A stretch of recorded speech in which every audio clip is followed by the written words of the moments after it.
Assalamualaikum dulur salembur baraya salam dunya wilujeng patepang sareng tata dan nami harja anu baris nyanggakeun carpon humor judulna Capcay Bah Kamad karya tata dan nami harja. Hasrat Kang Maman kana barang dahar alah batan danawa kalaparan. Ngan najan hasratna kana dahar alah batan danawa atawa raksasa, pangawakan nama kawas gantar tas tapa salapan abad. Kawas nama kadaharan taranyangsang kana awak ngan sakadar nganjang.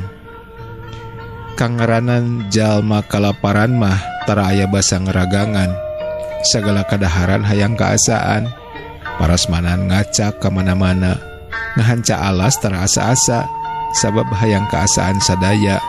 Martabak, capcay, bala-bala, ayam bakar, malah maasana kadang-kadang ngadahar celana Bah Kamad sagala.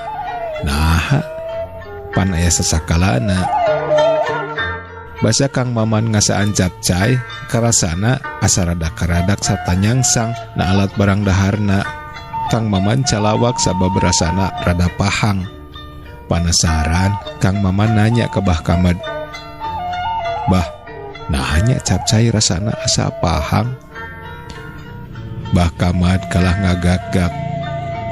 "Jawab Bah, kalah kang ngagak-gak. Saya penasaran." Kang Maman maksa nanya, "Jang, wayah nanya capcay karasana rada pahang. Pan basa masak capcay, bahana can aya sadaya, kakara aya sabarapat, sabab hayang gancang-gancang asak. Ya kapaksa Abah ngalaan celana jana bahanana, mata wayahna rasana rada pahang, sabab celana Abah mapan can ngasaan nyampaina gantar."